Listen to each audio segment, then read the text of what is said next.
Good evening class. आज हम पढ़ने वाले हैं फैट मेटाबॉलिज्म के बारे में।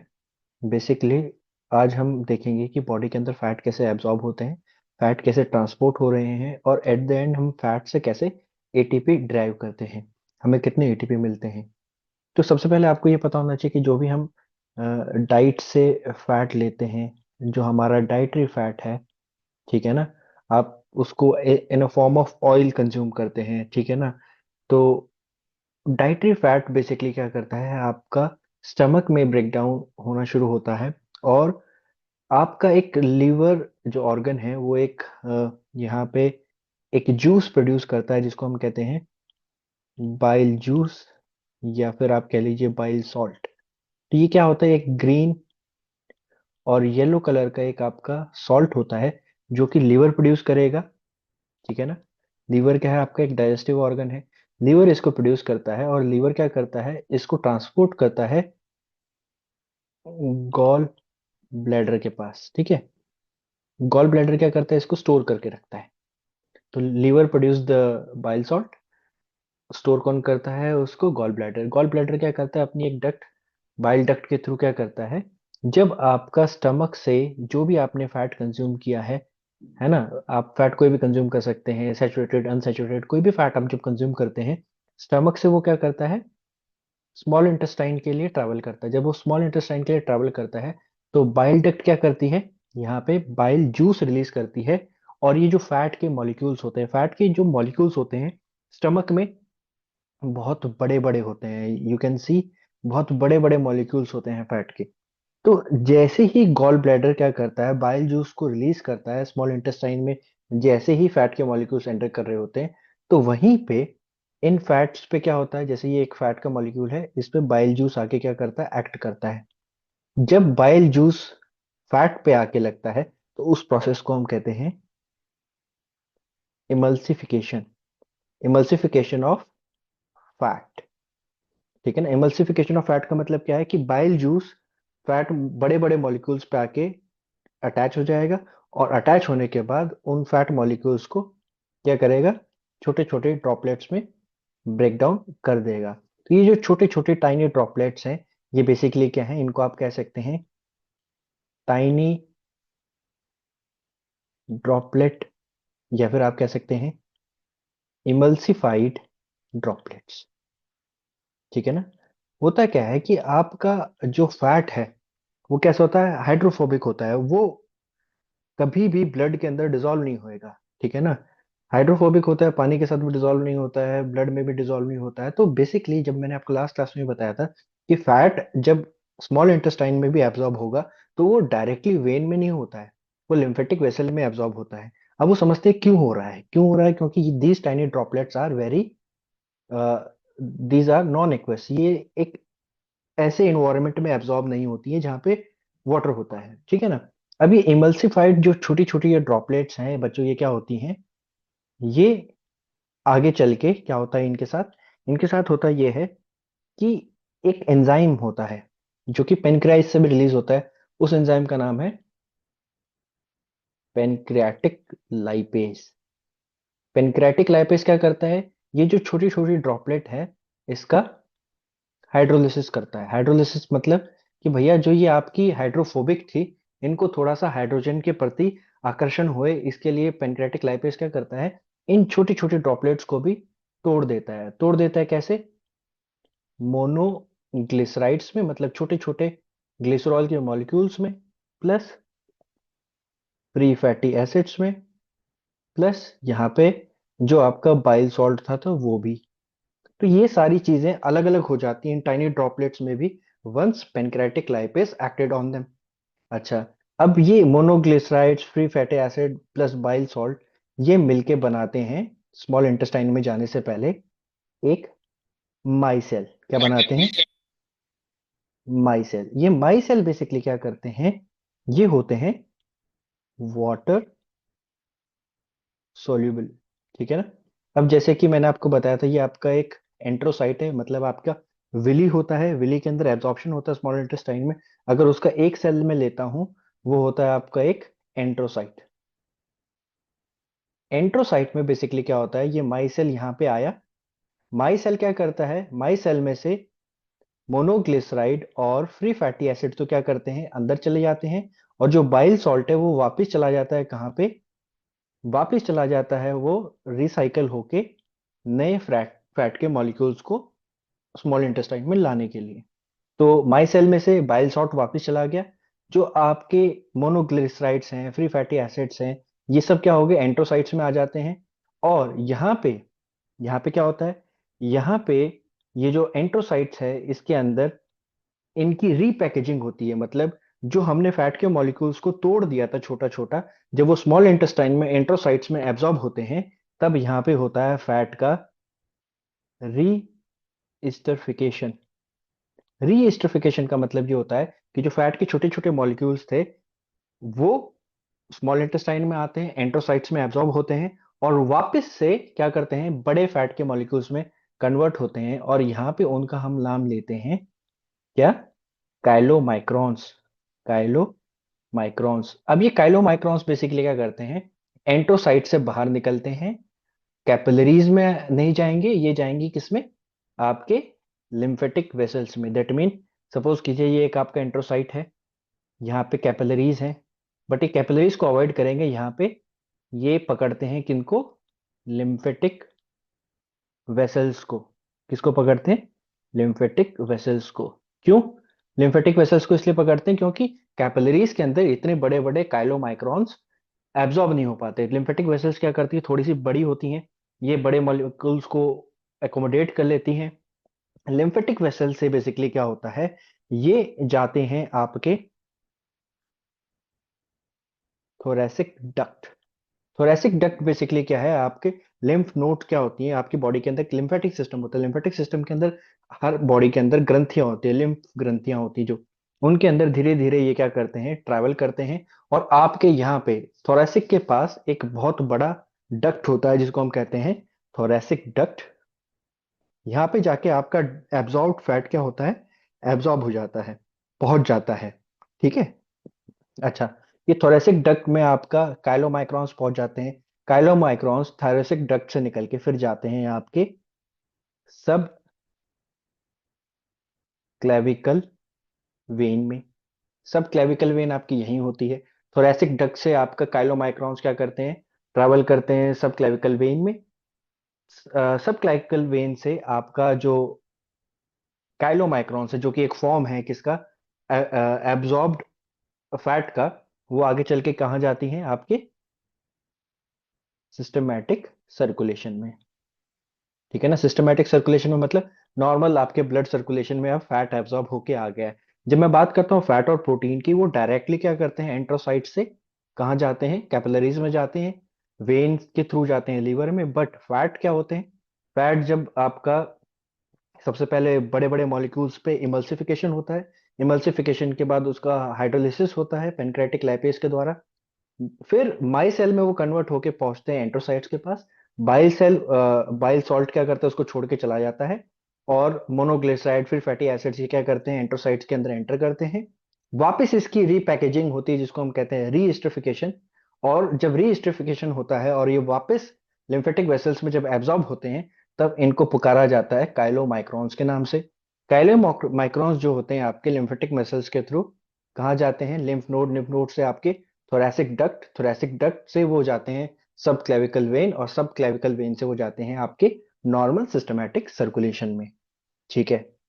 अब सपोज कीजिए काइलोमाइक्रॉन के ऊपर आपका बेसिकली क्या होता है, एक प्रोटीन चिपका होता है। क्या होता है, काइलोमाइक्रॉन के ऊपर आपका एक प्रोटीन चिपका होता है, उस प्रोटीन का नाम होता है B48। ठीक है ना। अगर काइलोमाइक्रॉन्स के ऊपर B48 नाम का प्रोटीन नहीं चिपका होगा तो बॉडी को पता नहीं लगेगा कि कोई फैट का मॉलिक्यूल आया है, हमें उस फैट के मॉलिक्यूल को एब्जॉर्ब करना है या फिर रखना है या नहीं रखना है। तो एक टैग लगा के भेजा जाता है काइलोमाइक्रॉन्स के ऊपर एंट्रोसाइट्स के द्वारा, जिस टैग का नाम है B48 प्रोटीन। ठीक है। अब क्या होता है, बॉडी के अंदर जो फैट है वो या तो आपके लीवर में जाके स्टोर हो जाएगा, या फिर मसल्स के अंदर जाके स्टोर हो जाएगा। मसल के अंदर स्टोर होगा तो इंट्रा ट्राइग्लिसराइड्स के फॉर्म में हो जाएगा। बट अगर नॉर्मल सेल्स में जाके स्टोर होता है, तो सपोज करते हैं ये आपका एग्जिस्टिंग एडिपोज टिश्यू है, ये क्या है आपका एक एग्जिस्टिंग एडिपोज टिश्यू है। ठीक है। ये आपका एडिपोज टिश्यू है, इसके अंदर बहुत सारे छोटे छोटे एडिपोसाइट्स हैं। ठीक है, ये क्या है? एडिपोसाइट्स हैं। अब बेसिकली क्या होता है, हर एक एडिपोसाइट्स पे क्या होता है, एक एंजाइम लगा होता है। इस एंजाइम का नाम है आपका लिपोप्रोटीन लाइपेज। ठीक है ना? हर एडिपोसाइट पे एक एंजाइम लगा होता है, लिपोप्रोटीन लाइपेज। ठीक है ना? वो बेसिकली क्या करता है, जैसे वो देखता है कि ब्लड वेसल्स में यहाँ पे क्या आ रहा है, एक मॉलिक्यूल आ गया है काइलोमाइक्रोन का। ठीक है ना? तो लिपोप्रोटीन क्या हो जाता है, इस काइलोमाइक्रोन को देख के एक्टिवेट हो जाता है। ठीक है ना? और वो बेसिकली क्या करता है, इस काइलोमाइक्रोन को अपने पास लाता है और उसको वापस हाइड्रोलाइज कर देता है। तो लिपोप्रोटीन लाइपेज क्या करता है, एडिपोसाइट्स पे होता है, एक रिसेप्टर होता है जो कि बाहर घूम रहे काइलोमाइक्रोन को देखता है, अच्छा इसके पास B48 प्रोटीन है, इसको अपने पास ले आओ। इसको जब अपने पास लेके आता है तो काइलोमाइक्रोन को वापस वो क्या करता है, ट्राइग्लिसराइड की फॉर्म में स्टोर कर लेता है। तो ट्राइग्लिसराइड आपकी बॉडी के अंदर जाके स्टोर हो रहा है, तो इसे हम कहते हैं लिपोजेनेसिस। क्या कहते हैं? लिपोजेनेसिस, मतलब कि फैट आपकी बॉडी के अंदर स्टोर हो रहा है। ठीक है ना? फैट क्या हो गया, स्टोर हो गया। जब बॉडी के अंदर फैट स्टोर होता है तो डिपेंडिंग अपॉन, आपको पता होना चाहिए कि अगर आपका 1 ग्राम फैट स्टोर होता है तो वो ऑलमोस्ट आपको 9 किलो कैलोरी पर ग्राम की एनर्जी देता है। दैट मीन बहुत ज्यादा एनर्जी मिलती है। बट फैट की कंडीशन क्या है, फैट की कंडीशन ये है कि उसको ब्रेक डाउन करने के लिए बहुत सारा ऑक्सीजन चाहिए होता है। तो जब आपकी बॉडी एरोबिक और एनारोबिक ग्लाइकोलाइसिस कर लेती है, तो एरोबिक ग्लाइकोलाइसिस में उसको ऑक्सीजन बहुत चाहिए होता है। तो आपको ये समझना है कि एरोबिक ग्लाइकोलाइसिस जैसे ही बॉडी उससे भी खत्म होती है तो बॉडी क्या करती है, फैट पे स्विच ऑन करती है। फैट पे जब स्विच ऑन करती है उसका भी एक प्रोसेस होता है। तो जब फैट का एब्जॉर्प्शन स्टोरेज हो गया, लिपोजेनेसिस हो गया, अब हम देखते हैं कि फैट का लिपोलाइसिस क्या होता है। लिपोलाइसिस का मतलब क्या हो गया, break down of lipid molecules और ब्रेक डाउन ऑफ फैट। ठीक है? अब ये आपका मानते हैं कि हमारे पास एक क्या है, फैट का मॉलिक्यूल है। ठीक है, एक एडिपोसाइट है, इस पे बहुत सारे ट्राइग्लिसराइड्स हैं, कोलेस्ट्रॉल भी है, बहुत सारे अलग अलग फॉस्फोलिपिड्स भी हैं, बहुत सारी चीजें हैं। ये एक आपका क्या है, एडिपोसाइट है। ठीक है? अब सपोज करते हैं, बेसिकली लिपोलाइसिस का मतलब क्या है, लिपोलाइसिस का मतलब है, लिपोलाइसिस का मतलब है break down of fat, break down of fat. किस लिए ब्रेक डाउन ऑफ फैट क्यों होना है, ब्रेक डाउन ऑफ फैट इसलिए होना है so that break down of fat from adipose tissue to release fatty acid, free fatty acid and glycerol. मतलब lipolysis का मतलब क्या है, लिपोलाइसिस का मतलब ये है कि हमें फैट का ब्रेक डाउन करना है, एडिपोज टिश्यू में से बेसिकली क्या करना है, फ्री फैटी एसिड्स और ग्लिसरॉल को रिलीज करना है। ये होता है आपका लिपोलाइसिस का मतलब। अब सपोज करते हैं आपका क्या है, एक एडिपोसाइट है। अब हम कोई एक्सरसाइज करते हैं, हम जैसे कोई एक्सरसाइज करते हैं या फिर हम स्टारवेशन कर रहे हैं। ठीक है ना? तो ऐसी कंडीशन में बेसिकली हमारी बॉडी क्या करती है, दो तरीके से रिएक्ट करती है। हमारी बॉडी, सपोज करते हैं हम एक्सरसाइज करने जाते हैं तो हमारी बॉडी क्या करती है, ग्लूकागोन को रिलीज करती है। ठीक है ना? हमारी बॉडी क्या करती है, ACTH स्टिमुलेशन करती है, एडेनोकोट्रोपिक हार्मोन स्टिमुलेशन होता है हमारा, जिसकी वजह से आपका एड्रेनलिन रिलीज होता है। ठीक है? और आपकी बॉडी क्या करती है, ग्लूकोकॉर्टिकॉइड्स को रिलीज करती है। ठीक है ना? आपका थायरॉक्सिन हार्मोन क्या होता है, एक्टिवेट होता है। मतलब जब हम एक्सरसाइज करते हैं तो कुछ हमारे हार्मोन्स क्या होते हैं, बहुत ज्यादा एक्टिवेट हो जाते हैं। अब बॉडी क्या कर रही है, कार्बोहाइड्रेट को यूटिलाइज कर रही है, बट बॉडी को जरूरत पड़ रही है कि फैट को भी यूटिलाइज करना है।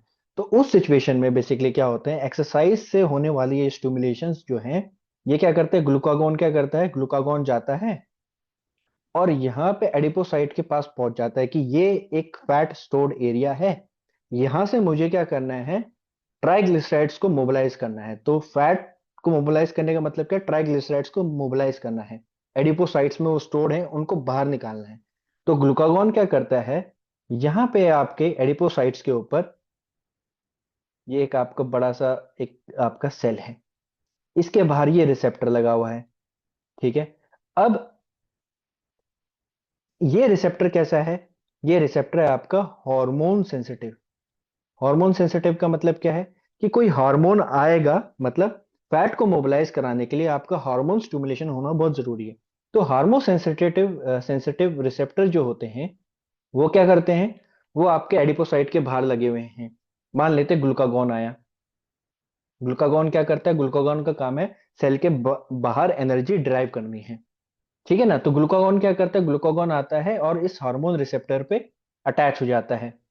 हार्मोन रिसेप्टर पे जैसे ही अटैच होता है तो ग्लूकागॉन अंदर एक कास्केट, मतलब एक झरने को चालू करता है, एक वाटरफॉल शुरू करता है। और सबसे पहले एक एंजाइम को रिलीज करता है जिसको हम कहते हैं CAMP। इसे हम कहते हैं साइक्लिक AMP। साइक्लिक AMP कब एक्टिवेट होएगा, जब ग्लूकागॉन आपके किसी एक हार्मोन रिसेप्टर पे आके अटैच होता है। और वो हार्मोन रिसेप्टर कहाँ होना चाहिए, एक एडिपोज टिश्यू पे या एडिपोसाइट्स पे होना चाहिए। और साइक्लिक AMP क्या करता है, यहाँ पे एक्टिवेट होने के बाद ये थोड़ा सा अपना वर्किंग बढ़ाता है। कैसी वर्किंग बढ़ाता है, साइक्लिक AMP बेसिकली क्या करता है यहाँ पे, साइक्लिक AMP बेसिकली क्या है, जब एक्टिवेट होता है तो ये कन्वर्ट करता है आपका प्रोटीन काइनेज इनएक्टिव को एक्टिवेट प्रोटीन काइनेज में। मतलब साइक्लिक एएमपी क्या कर रहा है, देखता है कि ग्लूकागॉन ने रिसीव हो चुका है सेल पे और अंदर से साइक्लिक एएमपी रिलीज हो गया है। तो साइक्लिक एएमपी क्या कर रहा है, अंदर ही अंदर एक क्या कर रहा है, प्रोटीन काइनेज इनएक्टिव फॉर्म को एक्टिव फॉर्म में कन्वर्ट कर दे रहा है।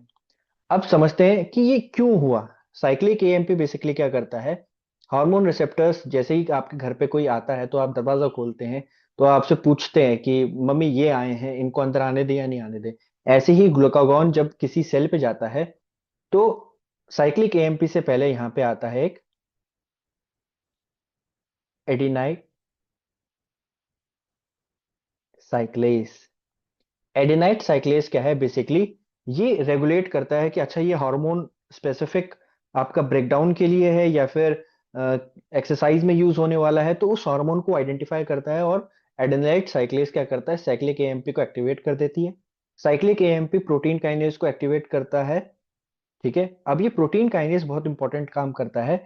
ये प्रोटीन काइनेज एक्टिवेट जो हुआ है अब वो कन्वर्ट करेगा आपका ट्राइग्लिसराइड लाइपेज को कन्वर्ट करेगा इनएक्टिव से एक्टिव फॉर्म में। ठीक है ना, इनएक्टिव से एक्टिव फॉर्म में। अब जैसे कि जब आपको कहा जाता है कि जिम में कि आप कॉफी पी के वर्कआउट कीजिए या फिर आप कैफीन पी के वर्कआउट कीजिए, है ना, आप ऐसा कुछ लीजिए जिससे आपका फैट मोबिलाइज हो। तो जब आप कैफीन या फिर कोई ऐसा स्टिमुलेशन लेते हैं जिससे आपका क्या होता है, फैट मोबिलाइज होता है, तो बेसिकली जो आपकी कैफीन होती है वो क्या करती है, वो इस साइक्लिक एएमपी की एक्टिविटी को बढ़ा देती है। दैट मीन जब आप कॉफी पी के वर्कआउट करते हैं, वो बेसिकली क्या कर रहा होता है, अगर आपकी बॉडी में ग्लूकागॉन रिलीज हो रहा होगा तो वो ग्लूकागॉन को बहुत जल्दी जल्दी क्या करेगा, सेल के अंदर एंट्री दिलवाएगा through cyclic AMP.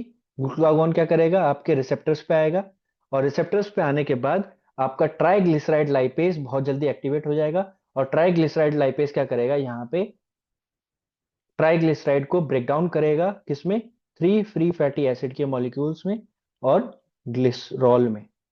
That mean lipolysis का मतलब क्या हो गया, लिपोलाइसिस का मतलब हो गया कि आपका ट्राइग्लिसराइड को ब्रेक डाउन किया हमने थ्री फ्री फैटी एसिड्स की चेन में प्लस ग्लिसरॉल में। और इसको ब्रेक डाउन किसने करवाया, ट्राइग्लिसराइड लाइपेज ने। और ट्राइग्लिसराइड लाइपेज आपका कहाँ से एक्टिवेट हुआ, आपका एक्टिवेट हुआ किसी हार्मोन की वजह से, हार्मोन रिसेप्टर की वजह से। हार्मोन रिसेप्टर ने क्या किया, आइदर ग्लूकागॉन, एड्रेनलिन, आपका ग्लूकोकॉर्टिकॉइड, थायरॉक्सिन, किसी भी हार्मोन से वो क्या हो जाता है, सेंसिटिविटी अपनी बढ़ाता है। एडेनलाइट का साइक्लेस क्या करता है, साइक्लिक एएमपी को बढ़ाता है। साइक्लिक एएमपी प्रोटीन काइनेज को एक्टिवेट करती है। प्रोटीन काइनेज ट्राइग्लिसराइड लाइपेज को एक्टिवेट करता है। और ट्राइग्लिसराइड लाइपेज एक्चुअल में क्या होता है आपका, थ्री फ्री फैटी एसिड और ग्लिसरॉल को अलग अलग कर देता है। तो कहानी अभी तक सिर्फ इतनी समय ये समझ में आती है कि आपका यहाँ पे जो लिपोलाइसिस है, लिपोलाइसिस और बीटा ऑक्सीडेशन आपका दो अलग अलग टर्म्स हैं। तो फैट का जो मोबिलाइजेशन होता है वो लिपोलाइसिस से शुरू होता है। तो लिपोलाइसिस का मतलब क्या है? जब आपके ट्राइग्लिसराइड्स का ब्रेकडाउन हो जाए 3 फ्री फैटी एसिड्स में प्लस ग्लिसरॉल में। कैसे होगा? जब आपका ट्राइग्लिसराइड लाइपेस एक्टिवेट होएगा और यहाँ पे उसका ब्रेकडाउन करवाएगा। ठीक है ना? अब होता क्या है कि आपका ग्लिसरॉल जो है वो ब्लड में एक प्रोटीन होता है। क्या होता है? ब्लड में एक प्रोटीन होता है जिसको हम कहते हैं एल्ब्यूमिन। एल्ब्यूमिन के साथ क्या करता है? अटैच होता है और वापस लीवर में चला जाता है। बट जो आपके फ्री फैटी एसिड की जो चेन होती हैं, ये क्या करती हैं? ये सॉरी, मैंने यहाँ पे थोड़ा सा, हाँ, इसको आप ऐसे देख लीजिए कि जो आपकी फ्री फैटी एसिड्स की चेन है वो क्या करती हैं?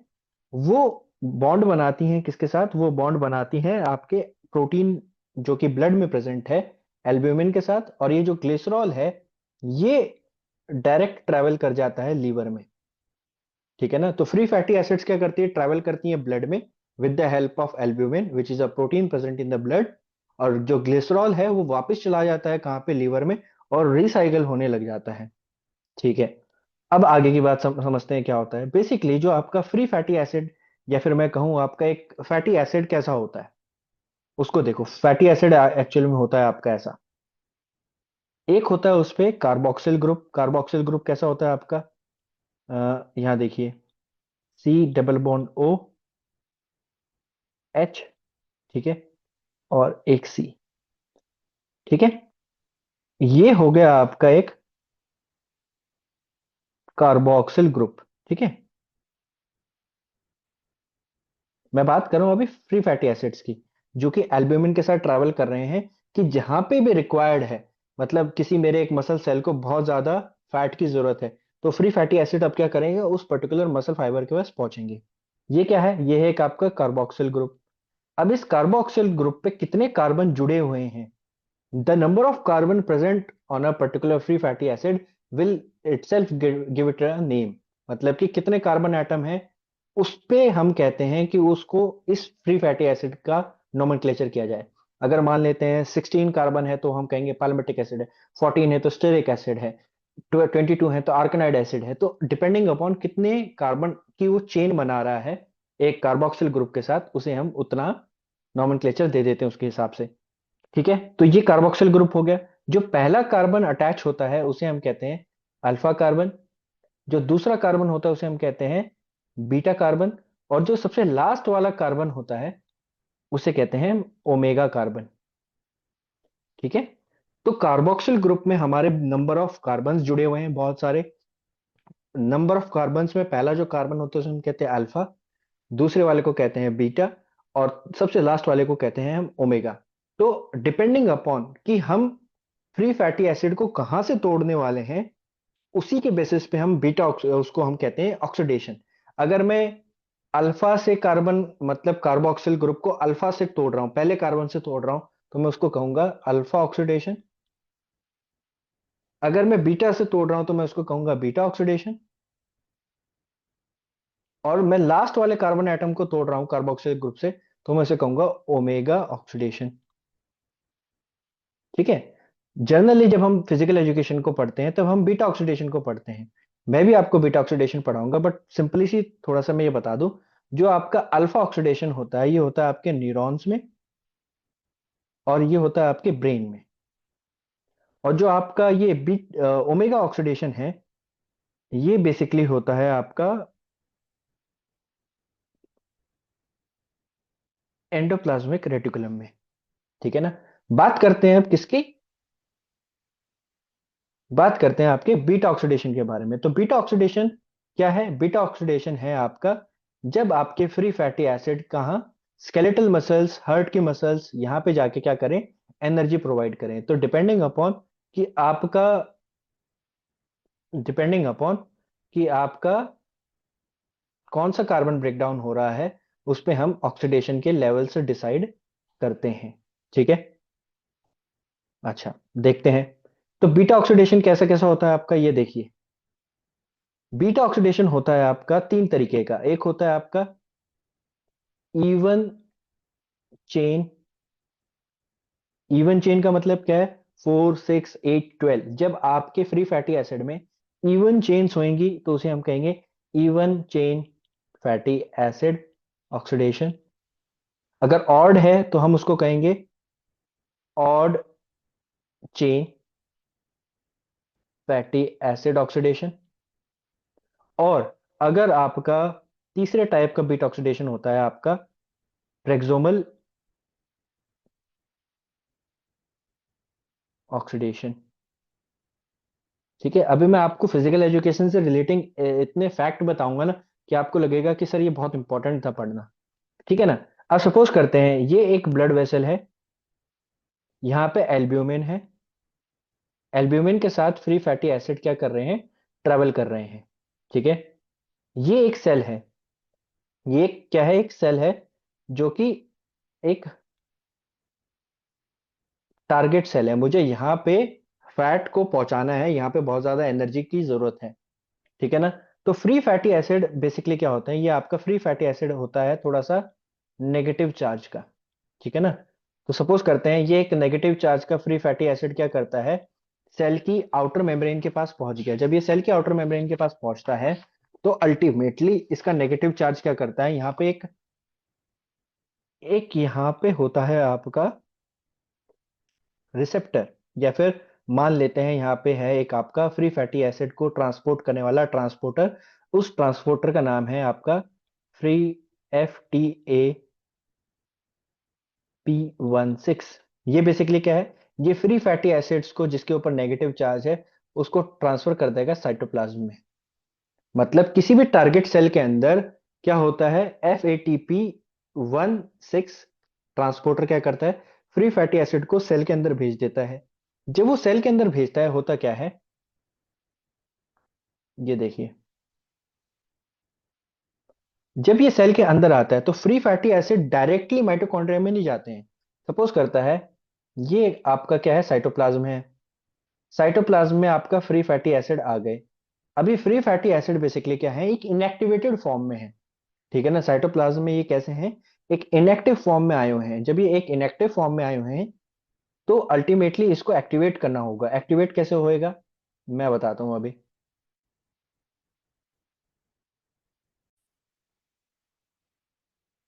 तो आपका फ्री फैटी एसिड क्या करता है, जब साइटोप्लाज्म के अंदर आता है, ठीक है ना, तो वो एक इनएक्टिव फॉर्म में होता है।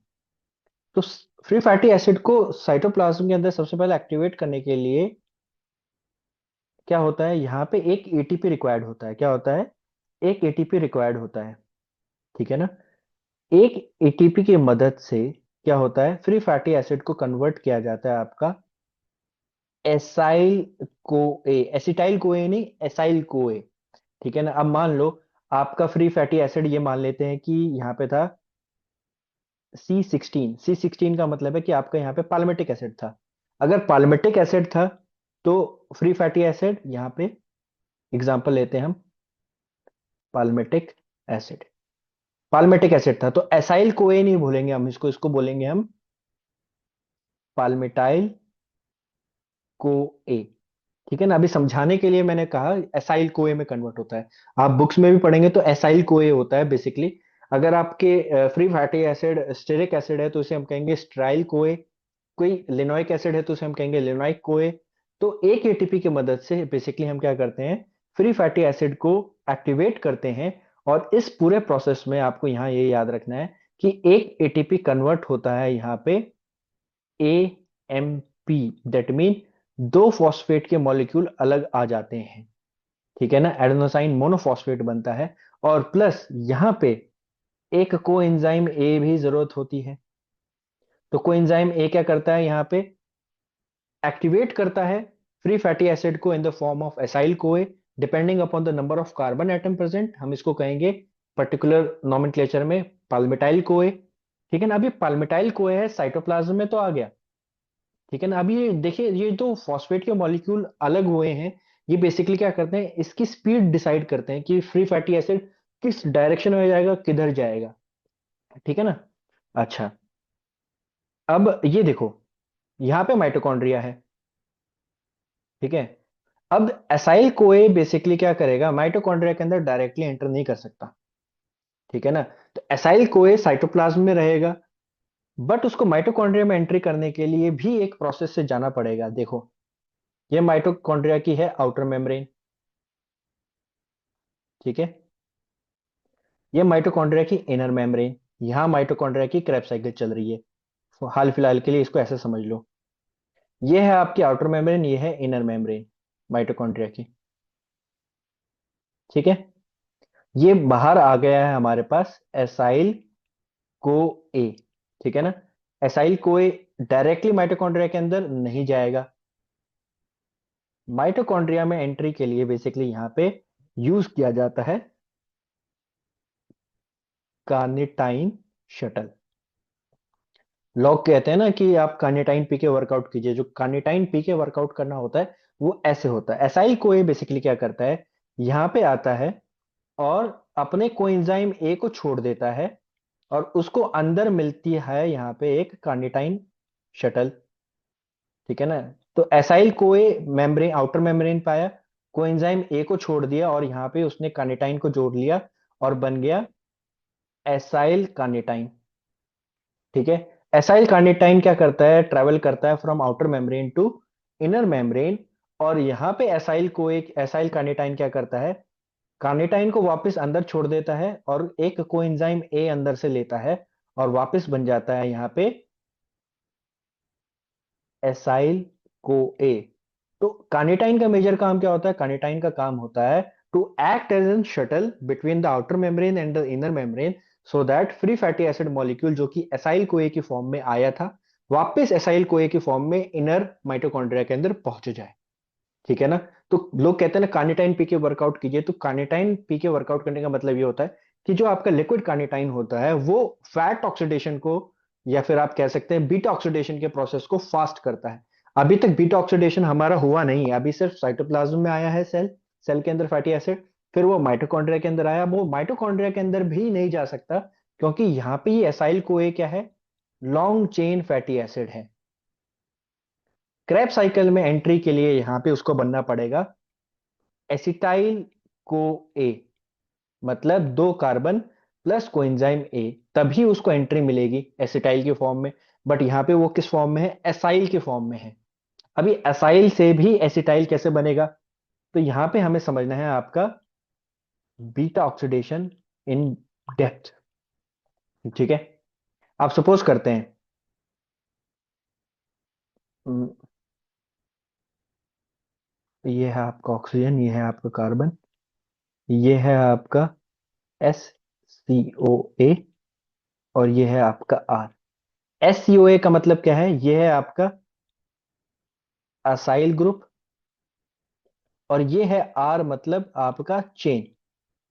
चेन मतलब कि कार्बन कितने हैं, 16 है, 14 है, depending upon number of carbon atom यहाँ पे हम फैटी एसिड्स को लगा सकते हैं। कैसे लगा सकते हैं, ऐसे लगा सकते हैं, जैसे ये हो गया आपका, ये हो गया आपके कार्बन एटम्स, ठीक है। ठीक है, ये क्या है, depending upon total number of carbon कितने हैं हम उस चेन को उतना बड़ा बना देते हैं। बट अभी के लिए क्या करना है, अभी के लिए सिर्फ मुझे देखना है ये एस सी ओ ए। अब मैं एग्जांपल लेके चल रहा हूं कि हम 16 कार्बन एटम के फ्री फैटी एसिड को डील कर रहे हैं, जो कि होता है आपका C16, कौन सा होता है आपका, पाल्मिटिक एसिड, ठीक है। अभी आपको सिर्फ इतना समझना है कि एसाइल ग्रुप जो है, एसाइल कोए जो है, वो अपने साथ बहुत सारे कार्बन एटम्स को लाया है।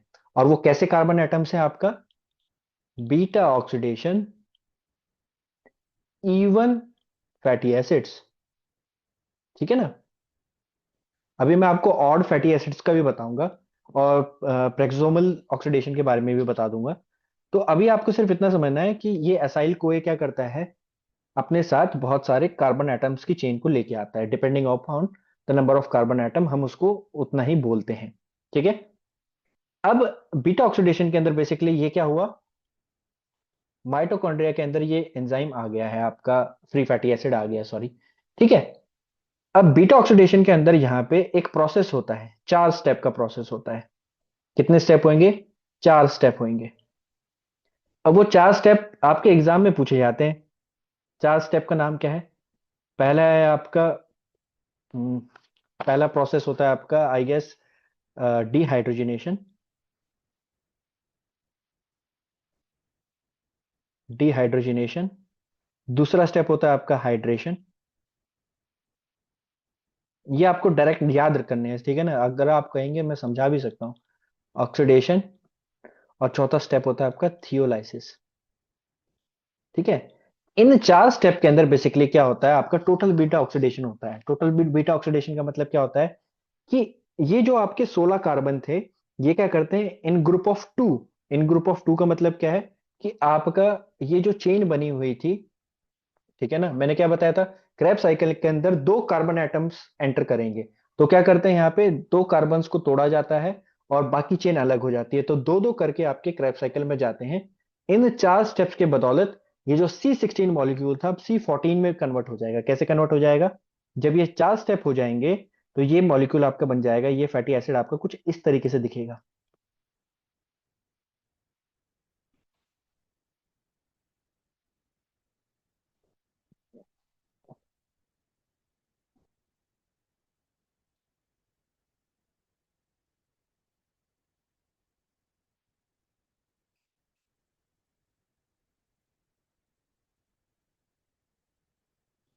अब देखो, ये तो हो गया आपका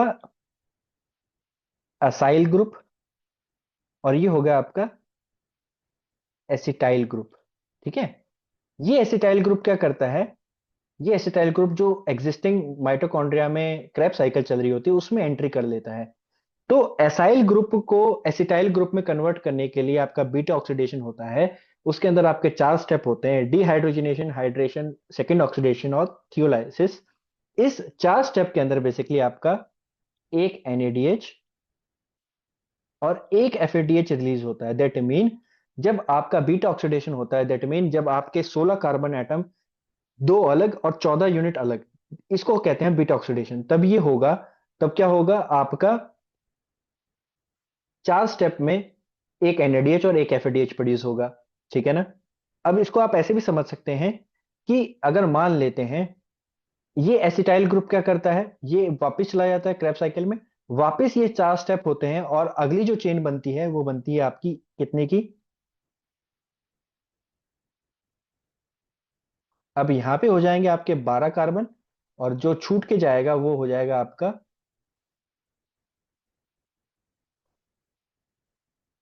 यहाँ पे आपके वापस दो। तो दो दो करके टूटते रहते हैं। अगर मान लेते हैं आपका एक 16 एटम का फ्री फैटी एसिड है, तो 16 एटम के फ्री फ्री फैटी एसिड्स में आपके कितने, 8 तो एसिटाइल कोए बनेंगे। 8 एसिटाइल कोए क्यों बनेंगे? क्योंकि दो दो करके जा रहे हैं, तो 8 एसिटाइल कोए बन गए। बाकी आपके एक कम NADH और एक कम FADH, मतलब 7 NADH और 7 FADH बनेंगे। 7 NADH और 7 FADH क्यों बनेंगे? क्योंकि जब वो टूट रहा होगा, दैट मीन जब वो 2 यूनिट टूटेगा फिर 2 यूनिट टूटेगा, तो लास्ट वाले को तोड़ने की उसको जरूरत नहीं पड़ेगी। वो अल्टीमेटली क्या करेगा, 2 यूनिट का रहेगा, इसलिए वो क्या करेगा, डायरेक्ट आपका क्रैब साइकिल में चला जाएगा। दैट मीन आपको ये जो 4 स्टेप का बीटा ऑक्सीडेशन है, ये कितनी बार करना पड़ेगा, 7 बार करना पड़ेगा, और आपको 7 NADH और 7 FADH मिलेंगे। क्यों? इसको आप ऐसे भी समझ सकते हो कि अगर आपके पास एक 40 मीटर की चादर है और एक मशीन 1 मिनट में 1 मीटर कपड़ा काटती है, तो उस मशीन को 40 बार काम नहीं करना पड़ेगा, उस मशीन को 39 टाइम्स काम करना पड़ेगा, क्योंकि लास्ट वाला पीस ऑफ क्लॉथ तो अपने आप कटा हुआ मिलेगा। तो सेम एज आपका जब कोई भी इवन चेन फैटी एसिड होता है, तो उसका हाफ तो एसिटाइल कोए बनता है, और उसके हाफ में से भी जब आप 1 माइनस कर दोगे तो वो आपका क्या बन जाता है, total number of NADH and FADH। आप चाहें तो ऐसे भी कैलकुलेशन कर सकते हैं, आप चाहें तो एक फॉर्मूला भी होता है आपका, आप उस फॉर्मूले के हिसाब से भी कर सकते हैं। सपोज करते हैं आपसे पूछा गया C16 इसका पाल्मेटिक एसिड है, और बताइए टोटल ATP कितने बनेंगे। तो आपको कुछ नहीं करना है, number of carbon atom divided by 2 - 1। क्या किया आपने, सबसे पहले आपने एन कैलकुलेट किया, नंबर ऑफ कार्बन एटम कितने हैं 16 डिवाइडेड बाई 2 माइनस 1 कितना हो गया आपका 8 माइनस 1 7, तो आपका एन कितना आ गया 7। आपको इस एन को एक फॉर्मूले में डाल देना है, फॉर्मूला है आपका एन इंटू 14 प्लस 8, तो कितना हो जाएगा आपका यहाँ पे 7 इंटू 14 प्लस 8, ठीक है। तो आप देखेंगे कितना आ जाएगा 7 इंटू 14 प्लस 8, ये कितना होता है आपका एनीवन 98। 98 प्लस 8 भी तो करो, कितना हो गया 106। 106 एटीपी। आप चाहें तो इसको ऐसे भी देख सकते हैं कि बीटा ऑक्सीडेशन में बेसिकली क्या होगा आपका, बीटा ऑक्सीडेशन में आपको 8 एसिटाइल कोए मिलेंगे, ठीक है। आपको और क्या मिलेगा 7 एनएडीएच मिलेंगे और 7 एफएडीएच मिलेंगे। आप इसको भी कैलकुलेट करेंगे तब भी आपका 106 एटीपी आएगा, ठीक है। तो ये एक तरीका होता है कैलकुलेट करने का, बट ये तो था किसका, even chain fatty acid. Even chain मतलब जब आपकी संख्या होगी कैसी संख्या होगी 4 6 8, but odd chain fatty acid भी तो होता है। ऑड चेन फैटी एसिड जो होता है बेसिकली जब आपका कार्बन एटम होते हैं ऑड नंबर्स में, जैसे कि 11 13, तो इनका भी तो बीटा ऑक्सीडेशन होगा। तो इनका बीटा ऑक्सीडेशन थोड़ा सा अलग तरीके से होता है। बस बीटा ऑक्सीडेशन में जैसे कि सारा प्रोसेस सेम है, पूरा प्रोसेस सेम है। अल्टीमेटली जब आपका ये जो एसाइल को ए जो है, जो ये एंटर कर रहा था माइटोकॉन्ड्रिया के अंदर, ये एसाइल को ए नहीं एंटर करेगा यहाँ पे एंटर करेगा प्रोपिनाइल को ए। दैट मीन जो आपका एसाइल को ए था जो माइटोकॉन्ड्रिया में एंटर कर रहा था या फिर साइटोप्लाज्म में एंटर कर रहा था, अब उसको हम कहेंगे प्रोपेनाइल को ए। और ये जो प्रोपेनाइल को ए बेसिकली ये क्या होता है, ये होता है आपका 3 कार्बन कंपाउंड, ठीक है। अगर आपने थोड़ा सा भी क्रेब साइकिल को ध्यान से पढ़ा होगा, अगर मैं आपके सामने एक बार क्रेब साइकिल बनाऊं, क्रेब साइकिल में यहाँ तो होता है आपका ऑक्सैलो एसीटेट, यहाँ होता है आपका सिट्रिक एसिड, यहाँ होता है आपका आइसोसिट्रिक एसिड, ठीक है। ये होता है आपका अल्फा कीटोग्लूट्रेट, ठीक है। फिर यहाँ पे होता है आपका सक्सेनाइल को ए, फिर यहाँ पे होता है आपका सक्सेनेट, यस और नो, यस सर। यस और, ये आपका सक्सेनेट, फिर फ्यूमारेट, मालेट, ठीक है। ये आपकी क्रैब साइकिल है। आज तक किसी बच्चे ने मुझसे ये सवाल नहीं पूछा कि सर एंट्री हुई थी एसिटाइल को ए की, ठीक है। यही होता है क्रैब साइकिल आपका ऑलमोस्ट, यही है आपका। बट ये सक्सेनाइल कोए ये भी तो कुछ है, ये भी तो कहीं ना कहीं से एंट्री करवा रहा होगा किसी चीज की। तो आपको याद रखना है इवन चेन फैटी एसिड क्या करते हैं, इवन चेन फैटी एसिड क्या करते हैं, ये एंट्री करते हैं आपके एसिटाइल कोए से, सक्सेनाइल कोए से एंट्री करते हैं आपके ऑड चेन फैटी एसिड। कौन से, ऑड चेन फैटी एसिड कैसे एंट्री करते हैं, ये एंट्री करते हैं प्रोपिनाइल को ए की फॉर्म में, ठीक है ना। अब बेसिकली क्या होता है कि हम प्रोपिनाइल को ए जो है आपका ये किससे मिलके बना होता है, ये बना होता है विटामिन B12 से, या फिर बना होता है आपका विटामिन B7 से, ठीक है ना। तो लोग कहते हैं ना आप विटामिन B12 का इंजेक्शन लगवा लीजिए ठीक हो जाएंगे, आपकी रिकवरी अच्छी हो जाएगी। तो बेसिकली क्या होता है जब हम B12 को कंज्यूम कर रहे नहीं कर पा रहे होते हैं, तो हम B12 को बाहर से लेते हैं और हमारी बॉडी में जो फैट है उसको हम क्या करते हैं यूटिलाइज करते हैं इन द फॉर्म ऑफ एनर्जी, ठीक है ना। और ये जो आपका प्रोपेनाइल को है ए है, ये एक तो आपका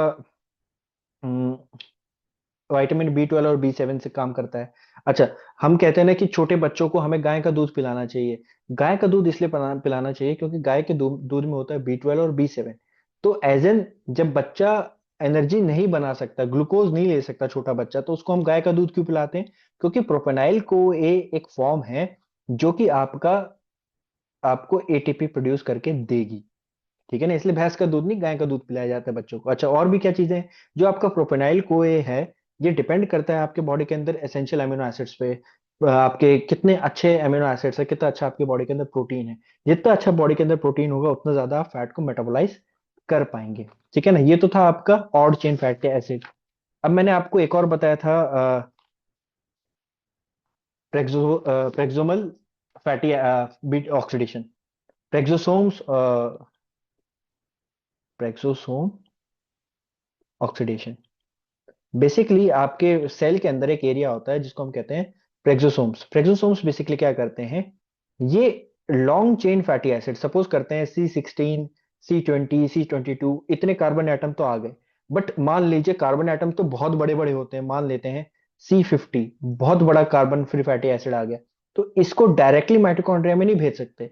तो प्रेक्सोसोम्स क्या करते हैं, इनको यहाँ पहले लिया जाता है प्रेक्सोसोम्स द्वारा, और इसको 8 8 या फिर 16 16 की चेन्स में ब्रेक डाउन करके फिर माइटोकॉन्ड्रिया में भेजा जाता है। इसलिए इसको हम कहते हैं प्रेक्सोसोम्स ऑक्सीडेशन। ठीक है ना?